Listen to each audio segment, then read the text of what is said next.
Buenas tardes. Hoy es la segunda sesión de Pensar en Español y yo creo que tenemos un coloquio muy interesante. Lo va a moderar Filipín González Camino, que es el alma de todo esto que estamos haciendo, aparte de la propietaria responsable de la Huerta Grande. Yo creo que lo mejor es que presente ella a los ponentes y bueno, pues yo espero que pasemos un rato tan agradable como la última vez y seguro que el tema les va a interesar muchísimo. Muchas gracias. Muchas gracias, Santiago. Bueno, de nuevo estamos aquí en esta casa, en Avante. Quiero dar las gracias otra vez a Santiago Satrústegui, a todo el equipo, a Gadea de la Viuda, a Beatriz Zavala, a Arantxa Garmendia y a todos los demás. Y quiero darles las gracias por venir, por asistir. Es una gozada, lo dije la otra vez, venir siempre con mucho público y que estos asuntos despierten y despierten nuestro interés, porque creo que son asuntos que deberían, como mínimo, inquietarnos o interesarnos. Y bueno, quiero dar las gracias a nuestros amigos ponentes de esta tarde. Voy a explicar luego la parte de los libros, pero primero los voy a presentar a ellos. Luis González Feria es catedrático de neurocirugía, fue jefe de servicio de esa especialidad en el Hospital Universitario de Canarias y director médico del mismo centro. Voy a resumir un poco todas las han tenido todos las biografías, las pueden consultar. Voy a decir lo principal. Ha lidiado también con la administración, creo que a su pesar, o como dice en el texto, con los rigores de los presupuestos. Ya nos explicará luego él esa faceta. Fue consejero de Sanidad y Trabajo del Gobierno de Canarias y es miembro de número de la Real Academia de Medicina de Tenerife. Gracias, Luis, por estar aquí. Graciela Rodríguez Alonso es licenciada en Teoría de Literatura y Literatura Comparada, licenciada en Biología, con una especialidad en Bioquímica y Biología Molecular. Tiene un máster en Informática por la Universidad de Comillas, otro en Creación Literaria por la Universidad Complutense de Madrid, y los daremos por buenos. Fue directora de sistemas de Reuters. Muchísimo tiempo. Son de hace mucho tiempo, los damos por buenos. Fue directora de sistemas de Reuters España y ahora se dedica desde hace unos años, para la suerte que tiene la Huerta Grande de haberla acogido entre sus autores, se dedica a la investigación y a la escritura, dirige un club de lectura y nos acaba de regalar otro de estos ensayitos que nos traen aquí esta tarde, que además es completamente nuevo porque no está ni en las tiendas, estará la semana que viene, así que hoy es primicia absoluta. Y Jorge Úbeda es doctor en Filosofía por la Universidad Pontificia de Comillas, ha sido maestro de la ESO, maestro de bachillerato, maestro en la universidad, en la Escuela de Filosofía de Madrid, sigue a día de hoy dando clases y hoy básicamente dedica todo su tiempo a promovió la creación de la Fundación Promaestro y hoy es su director y a ello dedica la mayor parte de su tiempo. Yo les invito a que entren en la web de la Fundación Promaestro a ver qué hacen, qué hace la Fundación, que de forma muy resumida apoya la formación de maestros y aspira a la mejora del sistema de nuestra educación y del sistema educativo. Creo que es una labor muy importante y es una persona con vocación de trabajo y de ayuda al prójimo, que yo creo que las tres personas que están aquí pueden perfectamente sentirse. Yo puedo sentir ese hilo que los une y de hecho ese hilo une también el trabajo que han hecho cada uno en estos libros.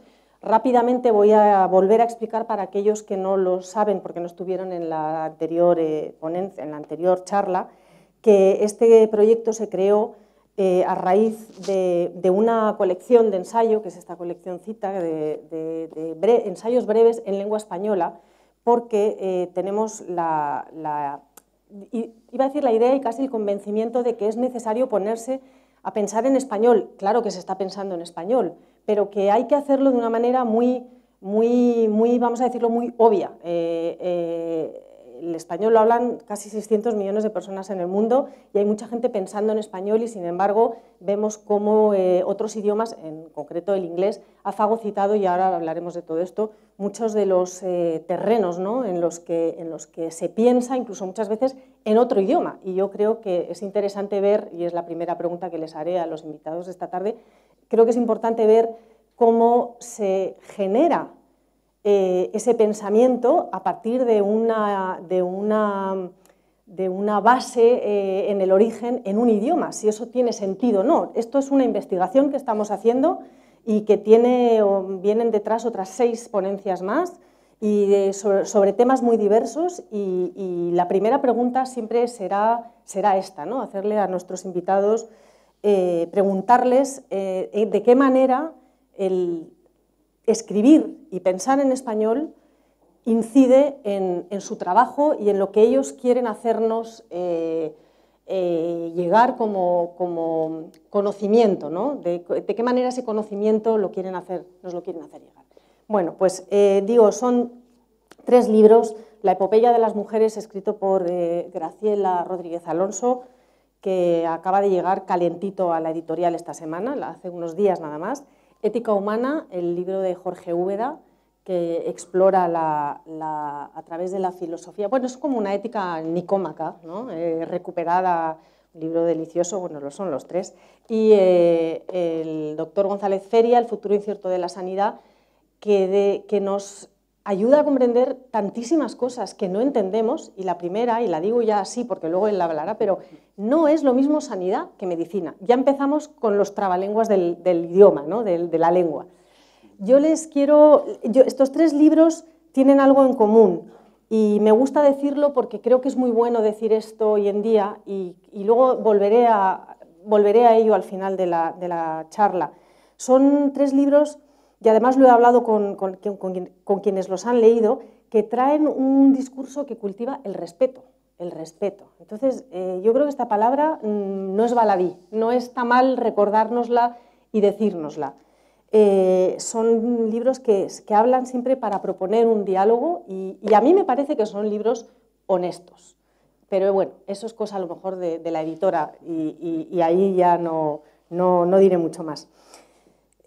¿Cómo os influye el hecho de pensar, de hablar, de escribir, de trabajar en lengua española en vuestras distintas disciplinas, teniendo en cuenta, en el caso, por ejemplo, del doctor González Feria, que todo lo que se publica, me imagino, casi todo, muchísimo de lo que se publica en el mundo de la medicina y sanidad, ahora explicará la diferencia, en la medicina, tiene una base muy fuerte en el idioma, en el inglés. Bueno, tú eres poeta, eres escritora, y la lengua es tu herramienta casi de existencia, así que no te quiero ni contar la tesis doctoral que nos podrías dar aquí sobre la lengua española, ¿no? Y en el caso de Jorge, pues pasa un poco lo mismo. Estás en el mundo de la filosofía, que se mueve por muchísima historia del pensamiento en filosofía heredada de otras lenguas, y además en el mundo de la educación también estás, me imagino que continuamente sometido a ese debate en inglés sí, pero el español, pero bueno, pues esta es la primera pregunta, cuestión que os dejo, y si os parece bien vamos por orden, empezamos por Luis y seguimos. Es una pregunta difícil de responder. Sobre todo si queremos enaltecer el español. El lenguaje científico, desgraciadamente, está dominado por el inglés, y eso hay que reconocerlo. Si uno quiere tener audiencia desde el punto de vista científico, hay que escribir en inglés, porque si no, queda bastante limitado tu mensaje. ¿Por qué razón? Pues porque no son solamente los países de habla inglesa, es que hablan China, Japón, Rusia, todo el mundo que quiera hacer algo científico publica en inglés. Entonces ese es el idioma. Alguien decía que el inglés es el latín del siglo XX o del siglo XXI. Es decir, nos guste o no nos guste, eso es así. Luego hay un nicho importante de conocimientos y de publicaciones médicas que se hacen en español también. ¿Por qué? Porque también hay una gran cantidad de hispanoparlantes. Tenemos toda Sudamérica. Y atendiendo a los problemas de población que va a haber con la pérdida de espermatozoides de nuestra raza occidental y el mantenimiento de los de Sudamérica, va a crecer el español en el mundo. Yo creo que eso es lo que hay que aceptar. Lo que pasa es que el idioma y el cerebro son cosas complicadas. Yo hice toda mi formación en Suecia. Tuve 4 años, hablaba el sueco perfectamente. Cuando vine yo escribía mejor el inglés médico en sueco que en español. Y claro, al poco tiempo me adapté. Pero la parte emocional y el contacto con el enfermo, esa es en español. El componente emocional no lo puedes evitar. No quiero alargarme más. Muy bien. Yo me voy a alargar más. Porque claro, leer, escribir y pensar tienen una materia prima que son las palabras de la lengua que compartimos. Porque una palabra es el sabor que nuestra lengua tiene de lo eterno. Por eso hablo, dicen los versos de Rosario Castellanos, que nació a 9.000 kilómetros de aquí, en Ciudad de México. En México hay 120 millones de hablantes en español. Como ha dicho Phil, hay 600 millones de hablantes en lengua española en el mundo. La distancia que impone la geografía se diluye en el espacio de la lengua que compartimos. ¿Y cuál es la vida de las palabras? ¿A qué saben y qué olor tenían las palabras y han ido perdiendo? Guillermo de Humboldt dedicó su vida a estudiar la diversidad de las lenguas y su estructura, empeñado en encontrar esa semilla primigenia que él creía que existía en todas las lenguas y que había dado lugar a nuestra capacidad para comunicarnos en la evolución que unía cerebro y lenguaje, ¿no? Como ha dicho Luis. Estudió desde el malayo al vascuence, a las lenguas amerindias, al sánscrito. Y buscaba esa relación profunda entre las formas gramaticales y el desarrollo de las ideas que él creía que existían. Y escribió una cosa que me parece maravillosa. Dice, por el mismo acto por el que el hombre hila desde su interior la lengua, se hace él mismo hebra de aquella. Es decir, que nos hacemos lenguaje con las palabras que hilamos, que vamos hilando. Emilio Lledó dice que la lengua materna es la que nos engendra.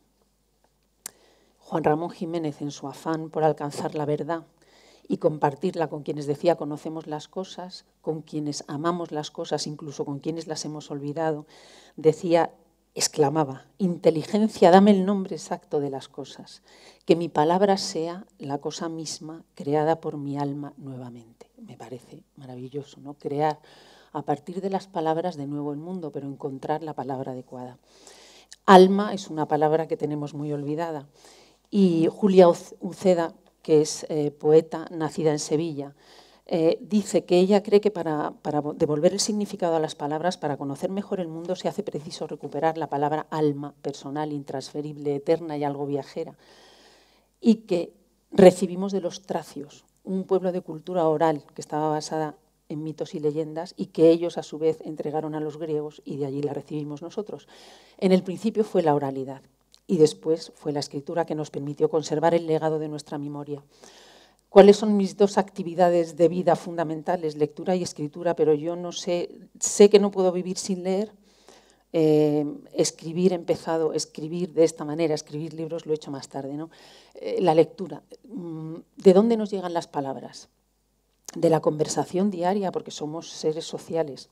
Y en nuestro caso de las palabras en español.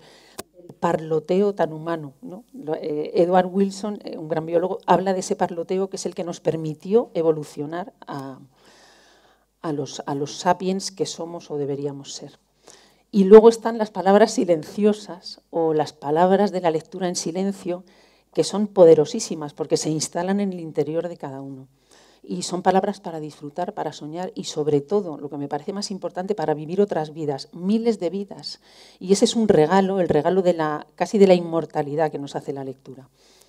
Y nos unen esas lecturas, aunque no nos demos cuenta, y nos unen al pasado y nos unen a quienes nos dejaron escritas esas palabras. Por ejemplo, podemos volver a pensar y a pronunciar las palabras que pensó y pronunció Rubén Darío, por ejemplo, que pensó y pronunció César Vallejo. Por eso conocemos a Lituma, que vivió en los Andes, o a Funes el Memorioso, o a la familia Buendía, que vivió en Macondo, ¿no? O a Pedro Páramo, etc. La escritura, pues porque alguien escribió, nosotros ahora leemos sin necesidad de traductores, porque alguien escribió en nuestra lengua, porque alguien editó, disfrutamos de esos libros. Escribir exige una responsabilidad con las palabras, como dice Juan Ramón Jiménez, también con la sintaxis, con la gramática y con el diccionario.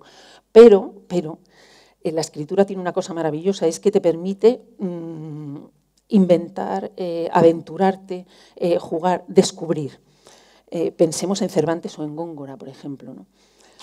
Regreso a Humboldt. Él afirma que la lengua es la materia del pensar y que permite una cantidad inagotable de combinaciones a través del trabajo del espíritu. Esa expresión me parece maravillosa, trabajo del espíritu, porque tenemos un poder enorme, tenemos las palabras y tenemos el espíritu. Y en nuestra lengua, el diccionario de la Real Academia recoge los vocablos de uso común, de uso más común, 88.000 palabras. Y aquí me siento tristísima, por un lado. ¿Por qué? Porque no utilizo, no sé cuántas palabras utilizaré o he utilizado a lo largo de la vida, pero estoy segura de que no he utilizado los 88.000 vocablos. Humboldt dice que en la lengua, cuando lo estudia, hay que tener en cuenta, por un lado, lo que ya se ha dicho y, por otro lado, lo que queda por decir. Y eso me parece maravilloso, porque si tenemos 88.000 vocablos y quedan cosas por decir, pues me imagino que puestos a pensar y puestos a escribir, si utilizara y conociera el significado de esas palabras y tejiera frases nuevas y versos nuevos, tal vez el mundo cambiara y llegara a decir cosas que no se han dicho y cosas que no se han sentido. Solo quiero leer, porque la poesía siempre nos da pistas. Pedro Salinas. Cazaban alfabetos dormidos en el agua, en diccionarios vírgenes, desnudos y sin dueño. Juan Carlos Mestre nos deja una receta. Hago mermelada de relámpagos con palabras desprestigiadas. Disparo tulipanes contra el apocalipsis. Así que tenemos, por un lado, el legado de la memoria, donde ir a buscar el sabor de esas palabras que ahora parece que han perdido algunas, ¿no? Tenemos los nombres y tenemos la rueca, el alma, el trabajo interior, para continuar hilando el tejido vivo de nuestra lengua, para que las palabras digan lo que nunca antes habían dicho. Eso es lo que... Jorge. Pues yo Es como Nabokov, que se llevaba todo apuntado. Sí. Yo lo he apuntado todo porque no me fío mucho de mi memoria. Haces muy bien, debería hacer lo mismo. Practico, pero no me fío.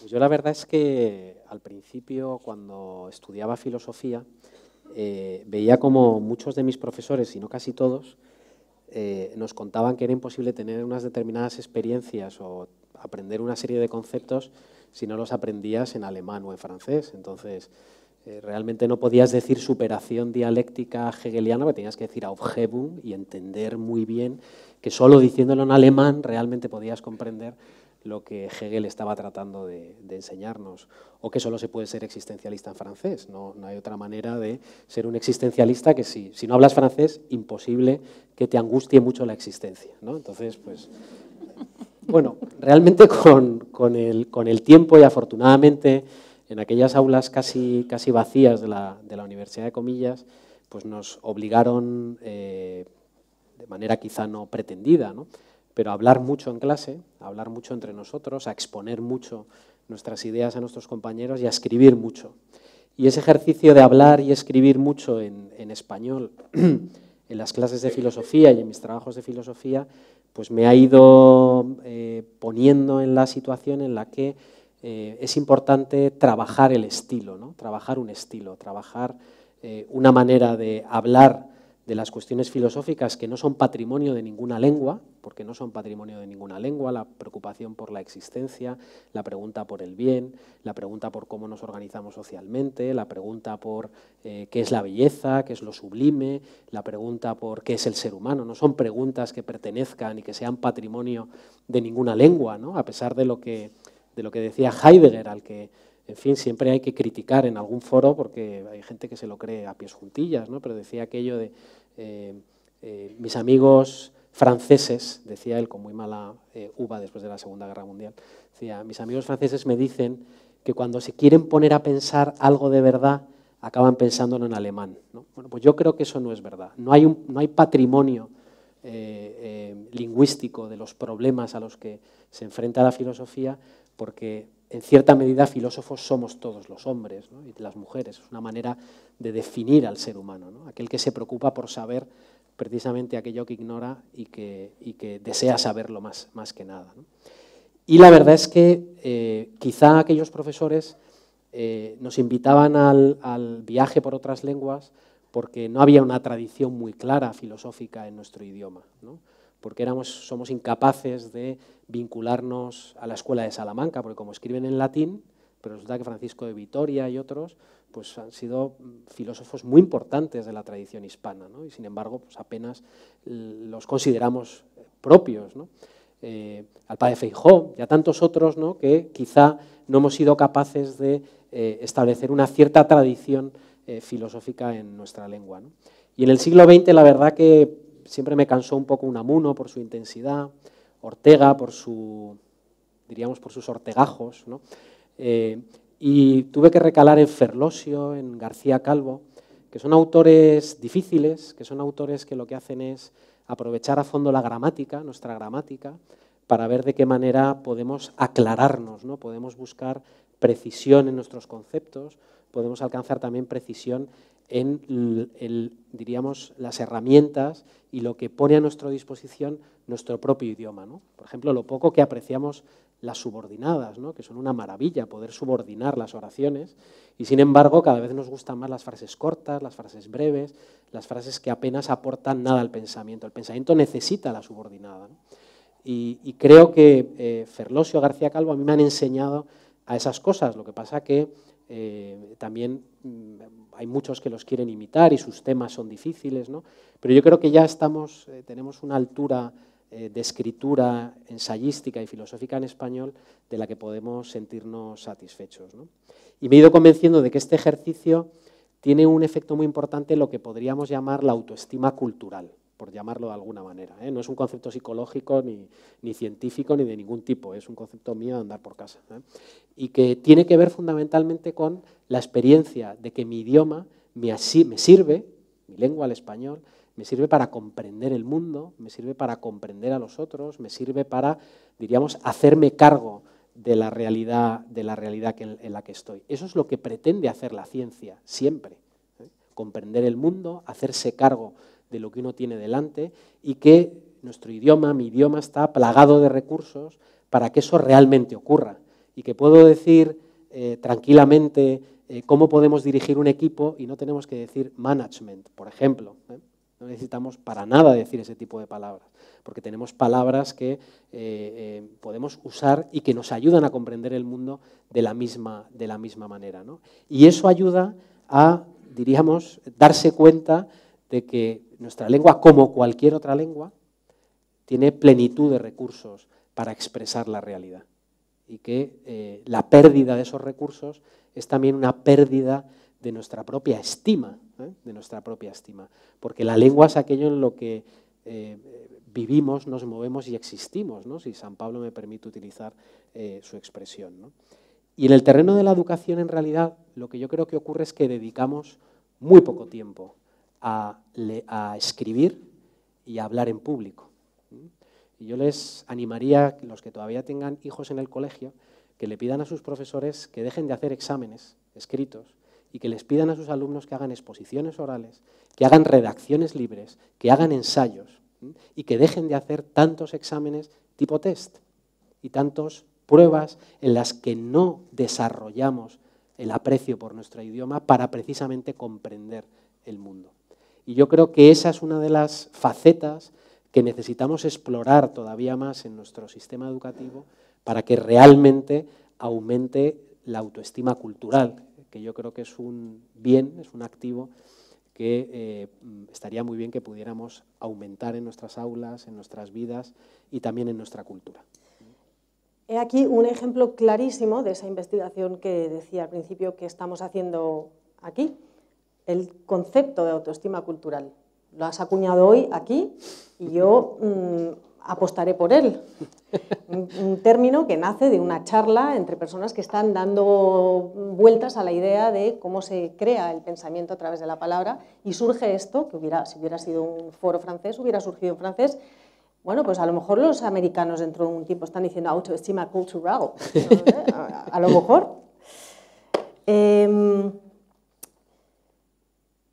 Hay una cosa también que comentabas antes se me ocurría, ¿no?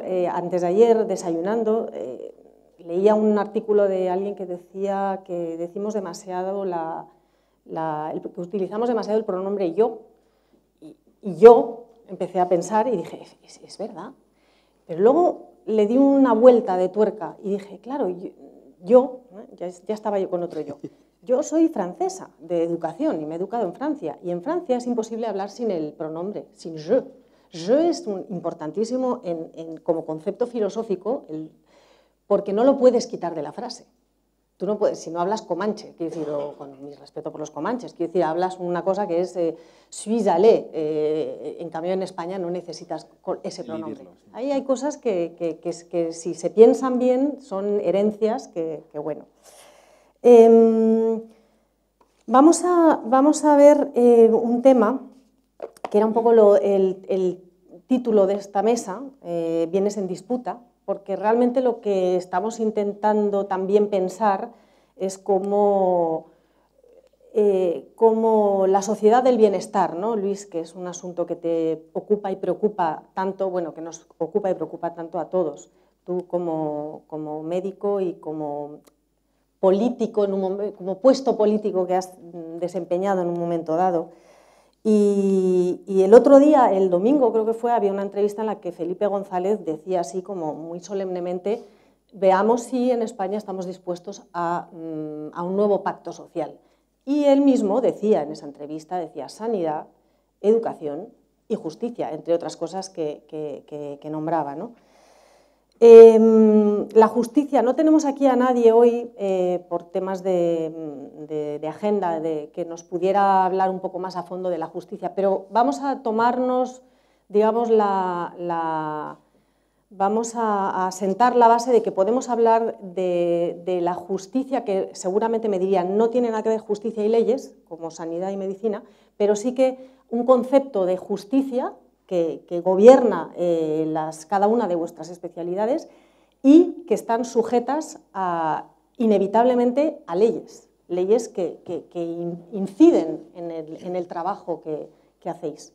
Entonces, Luis, ¿cuál es en tu trabajo, cuál es la sensación, o a lo mejor aportarnos un poco de luz cuando hablamos así de la sanidad y de por qué las transferencias a las comunidades autónomas? ¿Cómo es eso desde dentro? La Constitución española dice que todo español tiene derecho a la protección de la salud, por partes iguales. Eso naturalmente es un principio básico deseable de justicia. Y los sucesivos gobiernos han ido haciendo leyes que se refieren a la sanidad, al cuidado sanitario, desde el siglo no pasado, el antepasado. Hay leyes desde 1890 o por ahí. Pero realmente cuando ha empezado, digamos, a hablarse seriamente de ese problema es con la Ley General de Sanidad, que es una ley que puso un marco enormemente completo y enormemente ambicioso. Luego vienen las autonomías, y cada autonomía ha hecho lo que ha querido, porque tienen capacidad para hacerlo. Eso es tal vez uno de... Bueno, no sé si es bueno o malo, porque se ha dividido en 17 tipos de leyes sobre autonomía que han conducido a una gran diferencia de calidad de sanidad entre las distintas comunidades autónomas. Por ejemplo, la sanidad vasca, como tienen el cupo y tienen una economía mucho mayor, tiene un presupuesto destinado a sanidad per cápita mucho mayor que el que pueda tener Extremadura. Estoy citando los dos extremos. Entonces la sanidad vasca es mucho mejor, mucho más completa y mucho menos espera y mucho menos de todo que la otra. Y hay verdaderas dificultades en pasar de un sitio a otro. Es decir, que la ley está tratando de ahormarlo todo, yo diría que con la mejor intención, pero luego la realidad no es eso. La ley se cumple solo a veces. Y en este momento, atendiendo a los dos factores, a ley y a justicia, yo diría que el nivel de justicia de reparto de lo que podríamos llamar el bien de la sanidad está enormemente distorsionado. Y no se le ve como mucho remedio. ¿Puedes explicar esa diferencia, aunque lo van a leer todos luego en el libro, esa diferencia entre sanidad y justicia y medicina? Bueno, medicina es toda la actividad médica destinada concretamente a curar enfermos, a diagnosticar o curar enfermos. Y sanidad es la estructura. Sanidad son los hospitales, los centros de salud, toda la organización. Entonces, ¿por qué esta diferencia es importante? Porque cuando se habla en determinados foros, muchos foros, sobre medicina o sanidad, se intercalan los conceptos. De tal manera que uno dice, tenemos de las mejores medicinas del mundo. Bueno, hay puntualmente sitios donde la medicina es muy buena en España.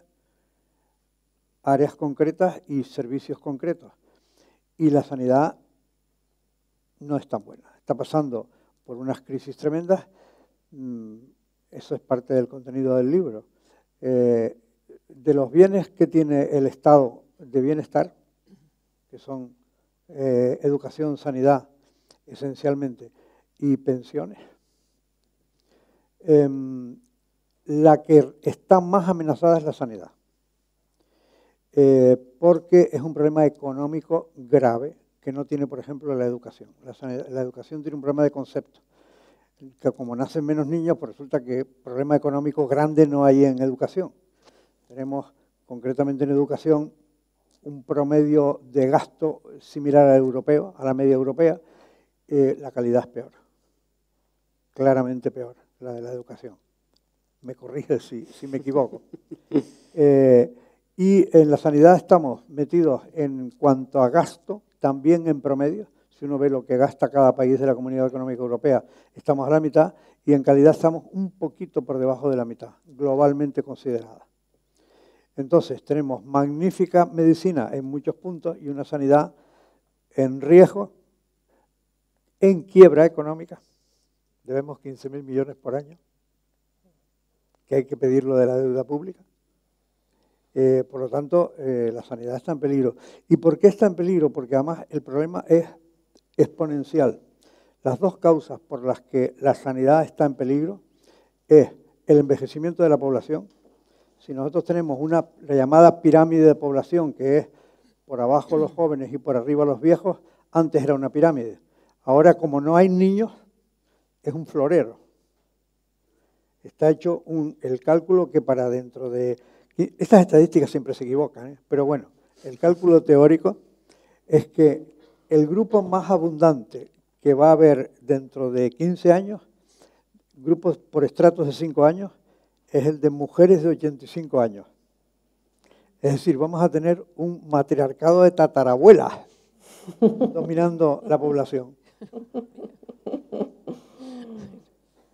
¿Qué pasa con eso? Que cuando hay muy poca gente metiendo dinero en el sistema, y mucha gente, porque los viejos consumimos mucha más sanidad que los jóvenes, multiplicado por 5, entonces no llega, porque la vejez es muy demandante. Es que ahora todo el mundo se opera con 80 años, todo el mundo se pone una prótesis de cadera con 85. Es una cosa terrible, ¿no?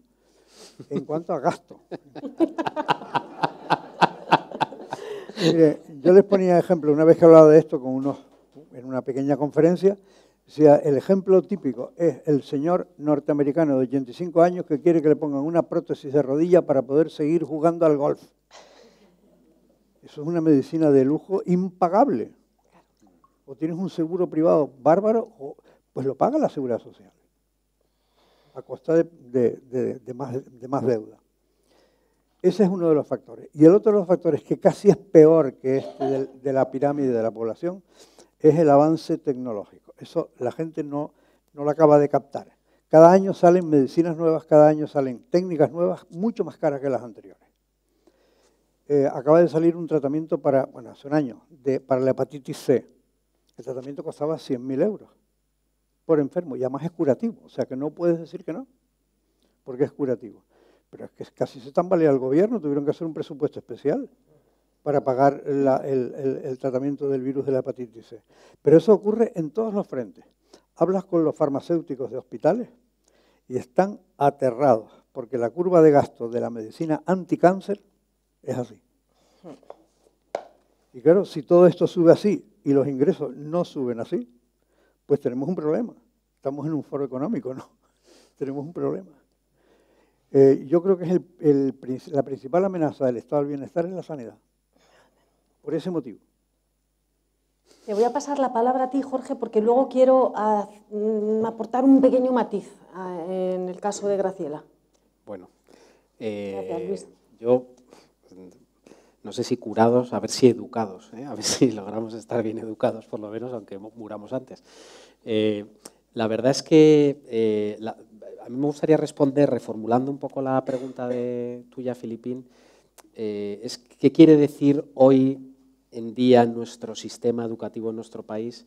Que es un sistema educativo justo, ¿no? Que es algo que quizá no nos planteamos hasta qué punto pues, también la educación tiene que ver con una cuestión de reparto, con una cuestión de justicia, con una cuestión de igualdad, ¿no? Yo en mi libro de ética dedico un capítulo a la justicia y empiezo hablando precisamente de esto. La justicia siempre tiene que ver con el reparto de algo, ¿eh? Y por tanto tiene que ver también con la igualdad, es decir, con algún criterio que nos permita dirimir cómo se reparte algo, a los iguales lo mismo, a los diferentes lo diferente. Bueno, pues ahí bueno, llevamos siglos discutiendo qué significa la justicia, ¿no? Y es verdad que en nuestro país hemos logrado en muy pocos años, y yo sé que el ambiente generalizado que tendremos en esta sala es de que tenemos un sistema educativo horroroso, horrible, los peores, tal, no sé qué, pero bueno, hay que mirar los 17 sistemas educativos que tenemos en el país, porque son 17, que tienen cada uno sus medidas diferentes, y Madrid está y Navarra pues puede estar al mismo nivel que los principales países europeos, incluso de la OCDE, pero sin embargo pues Andalucía, Canarias, Extremadura pues están en niveles mucho peores, ¿no? Entonces también eso hay que mirarlo siempre con mucho cuidado. Pero uno de los elementos fundamentales de la justicia en educación es que el bien educativo llegue a toda la población, y eso es algo que en España lo hemos conseguido recientemente.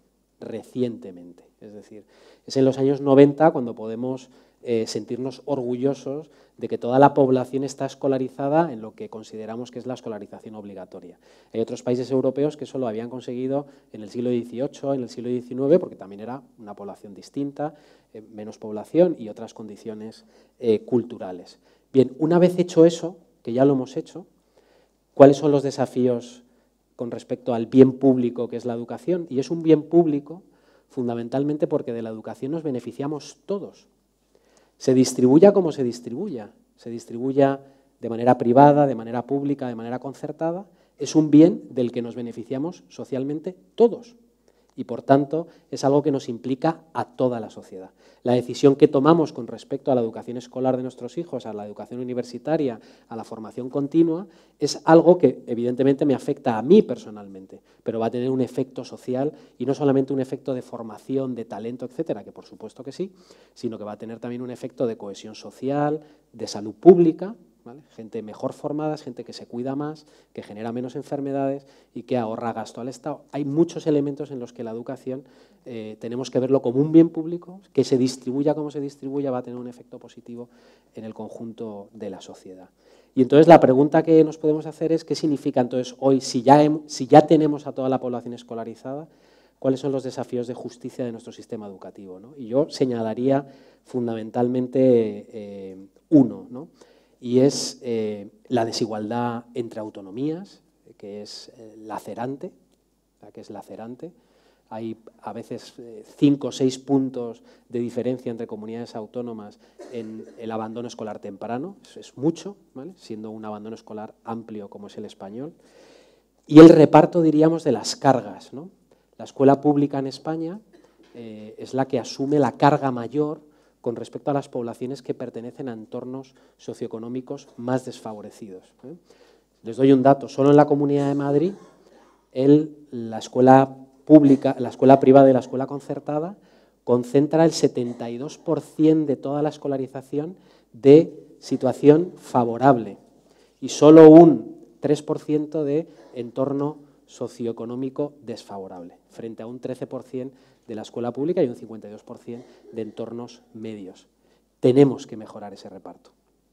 Tenemos que mejorarlo, porque hay una parte muy importante de la escuela privada que está sostenida con fondos públicos. Pero no solamente por una cuestión, diríamos, de política económica o de política ideológica, sino porque sabemos, por evidencia empírica y por estudios, que la heterogeneidad de los grupos en las escuelas favorece el éxito escolar de aquellos alumnos que tienen peores condiciones socioeconómicas. Lo sabemos. Colegios muy homogéneos en los orígenes socioeconómicos provocan que, diríamos, haya una parte de la población que tiene un acceso más difícil al bien educativo que se quede detrás. Y esto es un tema muy importante que podemos abordar y que tiene que ver con la distribución equitativa del bien educativo, que ya no es que estemos todos escolarizados, sino que el éxito escolar llegue allí donde todavía no está llegando. Y que entonces reduzcamos las tasas de abandono escolar y de fracaso. Y luego lo último que quería decir es que también me parece que es una cuestión de justicia el que elevemos el nivel de la conversación social que tenemos sobre educación en nuestro país, que es muy bajo. La implicación de la sociedad civil en los temas educativos es pequeña, es baja y de poca calidad. Conocemos muy mal el sistema educativo, conocemos regular qué es lo que se hace en nuestras aulas, que se hace mucho y muy bien y con mucho esfuerzo. Pensemos que desde el 2008, crisis económica, hemos bajado en 10 puntos la tasa de fracaso escolar en nuestro país, con un recorte en educación grande, y eso ha sido a base del esfuerzo de los docentes en las aulas, y esto hay que decirlo. Entonces, hay que elevar la conversación educativa en nuestro país, hay que implicarnos más como sociedad civil, porque es un bien público, es un bien del que todos nos beneficiamos. Y yo creo que eso también es una cuestión de justicia. Graciela, en tu caso lo iba a llevar hacia el tema de la epopeya de las mujeres, que es un libro que viene aquí al caso por el tan manido tema del feminismo. Y ahí, claro, ahí ahora estamos viviendo socialmente una respuesta extraña, como mínimo extraña, ante ciertas actuaciones de jueces y hay un debate que, claro, hasta qué punto es un debate realmente planteado desde el conocimiento que tenemos de las leyes como profanos, que yo creo que en general es bastante bajo. ¿Eso cómo lo has tratado tú cuando estabas escribiendo esto? Por supuesto no soy jurista, pero vivo en esta sociedad. Justicia es dar a cada uno lo que se merece o lo que le corresponde. Justicia es lo que le corresponde, tal como dice el diccionario. Yo creo que se demanda justicia en dos frentes. Se demanda justicia a la sociedad y se demanda justicia en los tribunales.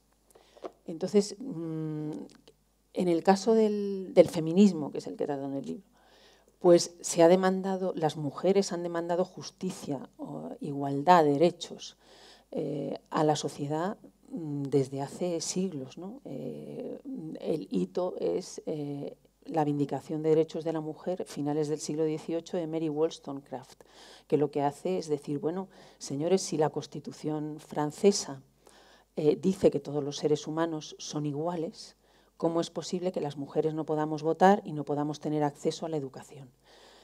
Esas son demandas que se han ido haciendo a la sociedad. La sociedad ha ido cambiando poco a poco porque ha hecho falta casi más de 2 siglos, ¿no?, para llegar a la situación en la que estamos ahora, que yo creo que la sociedad democrática occidental tiene muy asumido que hay una igualdad, que debe haber una igualdad de oportunidades, que debe haber una justicia, un acceso a la educación, por supuesto, que debe haber un acceso al mundo del trabajo que no era tan evidente hace años, ¿no? O sea, a mediados del siglo XX, que no hace tanto, las mujeres tenían que pedir permiso para viajar, no podían tener su propia cuenta corriente, e incluso en Estados Unidos no, o sea, a ambos lados del océano ocurría lo mismo, ¿no? Incluso, pues, por ejemplo, tenían vedado el acceso a determinados espacios. Al Hotel Plaza en Nueva York, a determinados salones las mujeres no podían entrar. Virginia Woolf cuenta cómo un día paseando por los jardines de la universidad, inmersa en su pensamiento, en el artículo que estuviera escribiendo, lo que sea, de repente un bedel empezó a gritarla. ¿Y qué pasaba? Que estaba pisando el césped y las mujeres no podían pisar el césped. Eso ha ocurrido en 1940 y tantos, o sea que no es tan allá, no, perdón, más atrás todavía en el tiempo. Y por ejemplo, Margaret Atwood cuenta que no se contrataba a mujeres en los departamentos universitarios, y bueno, las mujeres lo sabían. Esa justicia que se demandaba a la sociedad yo creo que ya se ha alcanzado en casi todos los frentes, por llamarlo de alguna manera un poco, pero quedan muchas cosas muy importantes por resolver. Por ejemplo, el tema de las tareas en el hogar, que sigue habiendo un desequilibrio en el que las mujeres asumen más que los hombres, por ejemplo, en el tema de los salarios, y luego ante los tribunales llegamos ¿cuándo? Pues cuando ocurren cosas terribles, como por ejemplo muertes de mujeres o denuncias por acoso, por violación, etc. Yo creo, y vuelvo a decir que no soy jurista, que los jueces aplican las leyes que tienen. Es cierto que las asociaciones de mujeres se quejan de que ellas piensan que los jueces, sean hombres o mujeres, no tienen suficiente formación en temas de género. Y puede ser, ¿no? Entonces, esa puede ser un tema. Y otro tema es las leyes, pero las leyes son reflejo de la sociedad y la sociedad ha cambiado, pero a lo mejor las leyes no han cambiado al ritmo que ha hecho en esos temas. Iba a decir algo, perdón, porque...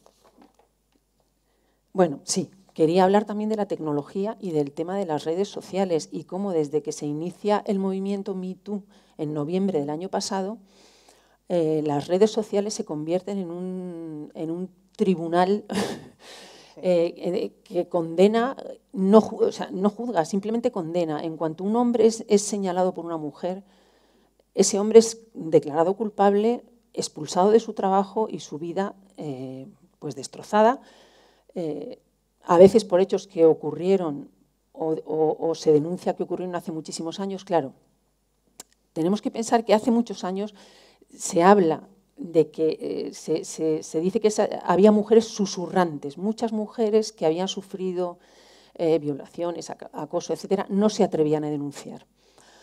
Ahora es justo al contrario. O sea, lo que pasa es que la indignación ha llegado a tal punto, dicen algunas feministas, y también, por ejemplo, Vivian Gornick, que es una escritora, dice, claro, la indignación es muy grande, pero lo que no podemos hacer es volver a la Edad Media y quemar a la gente en la plaza pública simplemente porque se le señale con el dedo, ¿no? Ese es un tema que hay que resolver. Es que además no hay derecho, no hay posibilidad de defensa, ¿no? Y en cuanto a las redes o los medios de comunicación, ese es otro tema que me parece terrible, que se filtren las declaraciones, que se filtren las conversaciones privadas. Todas esas cosas vienen dadas por la tecnología que permite las grabaciones, que permite... Y, muy importante, la falsedad de las noticias, que ya desconocemos cuál es la fuente, se manipulan, se miente, a sabiendas, ¿no? Todo eso crea un ambiente de indefensión y de injusticia. Eso es lo que... Has dicho una cosa que has dicho algunas feministas, y está bien, porque precisamente en este ensayo lo que viene a decir Graciela es que hay una cierta tendencia a apoderarse del feminismo, quizá por ciertas comportamientos un poco que a lo mejor es por ahí por donde debemos iniciar la conversación, a decir, bueno, sí, es que si nos ponemos a hablar todos, deberíamos estar casi todos de acuerdo y no dejarnos llevar solamente por un pequeño grupo, que son esos algunas feministas, porque los demás parece que no lo somos o que no lo... Pero bueno, eso es una aclaración que también puede dar lugar a muchas cosas. Quiero decir que cuando acabemos la última pregunta, pueden hacer ustedes una pregunta, pero tienen ahí un bolígrafo y un papel, y entonces cogeremos 3 preguntas escritas para poder hacerlo ágil y que estemos todos tranquilos y con los tiempos bien calculados para que todo funcione, que nos gusta que todo funcione bien y en hora. Así que, bueno, los que quieran escribir la pregunta, luego pasará alguien a buscar los papelitos y nos los traerán. Habría que escribir ahí casi un ensayo. La cosa más absurda que he visto en mi vida, bueno, yo la he visto, pero son en grandes conferencias, como el que hace Bestinberg, que entonces dan las preguntas por escrito, pero aquí siempre se ha hecho de palabra y me parece absurdo. No sé a quién se le ha ocurrido la genial idea, pero bueno. Bueno, no sé si me ha ocurrido a mí, pero era por aquello de controlar los tiempos. Pero si a usted no le gusta nada y quiere hacer una pregunta, no hay ningún problema porque la haga de viva voz. Ningún problema. Faltaría más. Hemos hablado aquí de respeto desde el principio, nada más. Control de tiempo de la pregunta. Con control de tiempo y ya está. Lo único que no... Claro. Sí, porque ahí puedo yo decir experiencia. Yo soy académico y en las discusiones en la academia, de vez en cuando uno que se levanta a hacer una pregunta da un discurso. Claro. Y eso es en detrimento de los demás. O sea que yo creo que pregunta sí, pero con control. Me parece muy bien. O 3 preguntas sin escribir, pero sí. 3 y preguntas. Me parece también bien. Bueno, decía, y ya por ir centrando todo y preparando ya para las preguntas del público y las conclusiones, que estos libros lo que traen es un discurso que yo creo que invita a conocer. Además, en el tema del libro de sanidad, comentábamos antes tú y yo, Luis, que no es tan común, ¿no? Me decías tú que haya un libro, que un médico escriba un libro, en este caso un ensayo tan reflexivo y solo con un solo autor, porque normalmente suele... Yo no conozco ninguno. Fíjate, eso decías. Bueno, pues qué suerte que lo tenemos nosotros. En comunidad varios para poner un montón de bibliografías que no hay quien se trague. Hay muchos. Hay muchos, sí, porque suman, es aquello de que es un camello, un caballo pintado por una comisión. Pues eso, entonces son ensayos que cuando hablamos con los autores siempre les pedimos que los escriban como ese ensayo en primera persona donde el autor utiliza su vivencia y su palabra para narrar algo que ya está contado de muchas maneras seguramente, que ya está explicado por muchos, pero es esa manera de abordarlo desde unos nuevos ojos, desde una nueva mano que escribe, desde una cabeza que piensa, ¿no? Son libros que invitan a conocer y a construir. Y también hemos hablado antes de esto un poco los 3 durante la comida. Porque a veces hay mucho ruido y hay un ruido que nos lleva a pensar a lo mejor que quizás está generando un discurso destructivo o que estamos en una dinámica un poco pesimista de la sociedad, que a lo mejor lo es y a lo mejor los que no somos tan pesimistas somos unos ingenuos y no lo vemos, pero yo luego leo estos libros y los escriben sus autores y sí detecto esas ganas de llegar al otro, y eso es muy bueno, ¿no? Llegar al otro y en eso que se genere un buen diagnóstico de la sociedad y que nos podamos poner al fin y al cabo a trabajar todos para ese pacto social y para esa sociedad de bienestar que en teoría estaríamos de acuerdo en defender juntos, ¿no? Quiero decir, ¿qué diríais vosotros después de vuestras experiencias laborales, vitales? ¿qué diríais vosotros hoy en día si sentís que puede ser que haya ese ruido de fondo que impide o que os pone palos en las ruedas en vuestro trabajo o no, en absoluto, y os sentís acompañados por la sociedad en vuestras tareas? Lo que yo dije antes era la parte mala, la negativa. ¿Cuál es la parte positiva? Que la sociedad siempre encuentra camino. Siempre encuentra camino. Podemos tener ondas, pero vamos encontrando camino. ¿Y cuál es el incierto futuro de la sanidad? Nadie lo sabe qué es lo que va a pasar.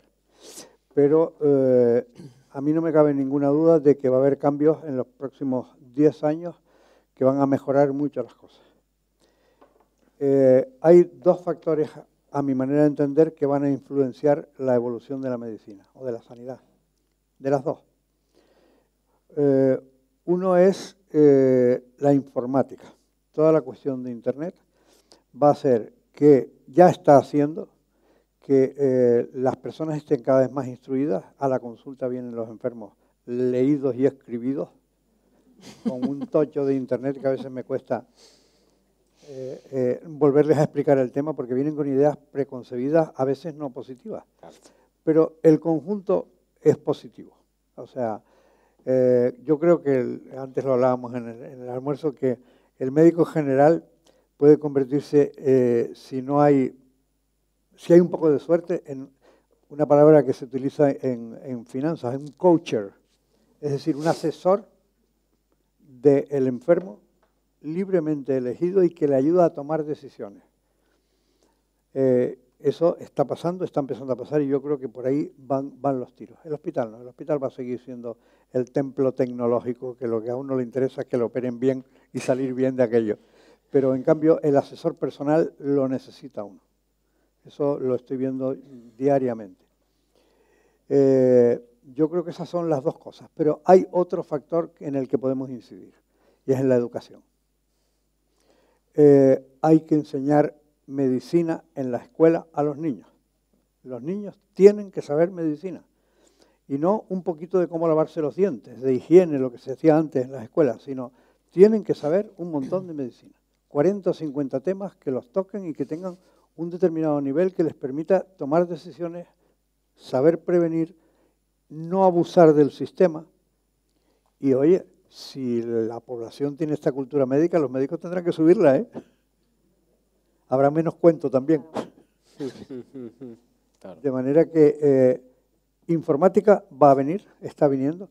Oye, yo no sé si ustedes están metidos en Internet, pero ahora mismo hay varios blogs para cada enfermedad. Para cada enfermedad. Los enfermos vienen, pinchan y vienen, mire, esto es lo que me han dicho. De varios por cada enfermedad, la esclerosis múltiple, la esclerosis lateral amiotrófica, la artritis reumatoide, diabetes, todas tienen blogs, pero no uno, varios. O sea que Internet se está metiendo en la cultura de la gente, yo creo que para bien. La enseñanza. La enseñanza en las escuelas yo creo que es primordial, y por ahí hay que atacar duramente. Graciela. Han hecho la Hablamos pregunta del mediodía, ruido. la misma. Bueno, vamos a ver. Para mí yo creo que la solución, bueno, hablo un poco centrada en el tema del libro, que es el feminismo y la situación a la que hemos llegado ahora mismo, ¿no? En la que parece que tenemos que estar enfrentados hombres y mujeres. Y que, bueno, yo creo que la única solución, yo creo que es fundamental que todos vayamos juntos, que dialoguemos, que busquemos las palabras para nombrar las cosas, que no se imponga nada a nadie. Me parece que es fundamental la educación y unificar, como ha dicho Jorge antes, elevar el nivel educativo y dar formación también en esos temas, ¿no? Y Emilio Lledó, lo quería nombrar otra vez, hablando de la cultura y de la educación, dice que en Grecia inventó 4 elementos fundamentales: el bien, la verdad, la belleza y la justicia. Claro, esas son... Platónico. Claro, pero sin verdad, sin justicia, sin el bien, pues, y además los 4 son dependientes. Yo creo que también hace falta mejorar la calidad de vida de muchas familias para evitar muchísimos de los problemas que hay de violencia y de muertes de mujeres. No comprendo, por ejemplo, no sé si viene a cuento o no, pero lo he pensado muchas veces, España tiene un territorio, es un territorio enorme y estamos todos concentrados en 4 o 5 grandes ciudades, hay terreno de sobra y podrían hacerse casas, sí, es que claro, y además y en determinadas zonas hacinados en casas de 20 metros cuadrados. En una casa de 20 o 30 metros cuadrados, si tiene que convivir una familia con 2, 3 niños, los niños no pueden estudiar, en fin, porque claro, las casas no son como la casa en la que nosotros vivimos, ¿no? Hay espacio de sobra. ¿Por qué no se hacen casas? ¿Por qué no extendemos el espacio de vida de la gente, ¿no? Quería decir también, que se me ha olvidado antes, que es muy importante distinguir entre ser justo y ser justiciero. Esta dicotomía la recogió Roque Barcia en 1864 en un diccionario de sinónimos castellanos. Dice, el justiciero busca una sentencia, el justo busca una razón, ¿no? No podemos estar buscando sentencias continuamente, no podemos estar enfrentándonos unos a otros. Sería maravilloso que pudiéramos encontrar algo, una cosa que uniera, que nos uniera. Tenemos, como he dicho antes, la lengua común, tenemos las palabras, tenemos la historia, tenemos... ¿Por qué somos incapaces entre todos de buscar un proyecto de país, mejorar algo? Una cosa. Bueno, pues cuando yo trabajaba en Reuters, cada año tenía que organizar los proyectos míos, de mi equipo y mío. Y cada año intentábamos mejorar algo y hacer algo nuevo. Esas dos cosas, mejorar algo de lo que habíamos hecho y hacer algo nuevo que fuera en beneficio de la empresa y, por lo tanto, de todos. Yo creo que son cosas fáciles, pero no entiendo por qué siempre estamos perdidos en discusiones. Hay una cosa maravillosa que cuentas en el libro, Luis, que tú pensabas que eso era así siempre, que era imposible llegar a un acuerdo, escuchar al otro, respetar al otro, hasta que fuiste a los Países Bajos, me parece, a una reunión, o a Suecia, y había 12, y además entonces tenías un cargo político y había pues 10 o 12 representantes de diferentes partidos. Y cuentas tú, fue emocionante porque en media hora habíamos llegado a la solución del problema y a un acuerdo. ¿Por qué aquí no se puede hacer? Claro, por supuesto. En relación con esto, hay una moneda de cambio para entendernos los ciudadanos entre nosotros. La moneda de cambio se llama respeto. El respeto es como una especie de círculo, perdóname que me extienda, pero es que ese es un tema que me ha tocado aquí. El respeto empieza por uno mismo, está en el centro de ese círculo del respeto. Uno tiene que respetarse a sí mismo, su cuerpo, su salud y su todo, para lo cual tiene que saber cómo funciona. El siguiente círculo, pegadito, está en la familia en primer grado, y eso se aprende desde pequeño. Si los padres no se respetan entre sí, o la pareja, y si los padres no respetan a los hijos y los hijos no respetan a los padres, mal empezamos. Siguiente círculo, en la escuela. Hay que enseñar a los niños porque el respeto no es algo congénito. Se puede enseñar, se puede enseñar. Los niños se pelean entre sí y hay un bullying que es una cosa insoportable ahora mismo en muchos colegios. Hay un acoso escolar terrible. De ahí que va a salir problemas laborales. Piensen por un momento si en una sociedad utópica los empresarios respetaran a los trabajadores y los trabajadores a los empresarios. No habría huelga. Se llegaría a un acuerdo entre ellos, porque respetar es entender el punto de vista del otro. Pero es que igualmente podemos extenderlo a la política. ¿Es que respetamos a los políticos y los políticos nos respetan? La respuesta la dejo ahí en el aire. Sí. Seguimos extendiendo. ¿Respetamos a la vida animal? ¿Respetamos el planeta? Que lo estamos destrozando. Es decir, el respeto es algo que es muy, muy primordial, muy muy primario como problema o como solución, y empieza por uno mismo y se va extendiendo en círculos hasta alcanzar el planeta entero. Yo creo que tenemos que educar en el respeto. Y los problemas de feminismo no existirían si los hombres respetaran a las mujeres y las mujeres a los hombres. Sí, la verdad es que cuando Perdón por el rollo. Cuando se escuchaba a los dos, me sentía como en esas películas en las que de repente hacen un plano, primer plano del que está, diríamos, señalado, ¿no? Habéis hablado de educación, y digo, me va a tocar decir algo. Educación. Y la verdad es que se escuchaba hablar de introducir la medicina, todos estos temas, y decía, bueno, acabo de leerme 329 páginas del currículum de la ESO y de bachillerato definido por el Ministerio, 329 páginas, currículum amplísimo, lleno de contenidos, sin fin, sin término. Y digo, bueno, si tenemos que meter eso, pero es que son contenidos transversales que están recogidos en ese currículum también y están ahí ya, ¿no? Otra cosa es que los profesores puedan llegar a tantas cosas, ¿no? A impartir tanto currículum como se les pide, ¿no?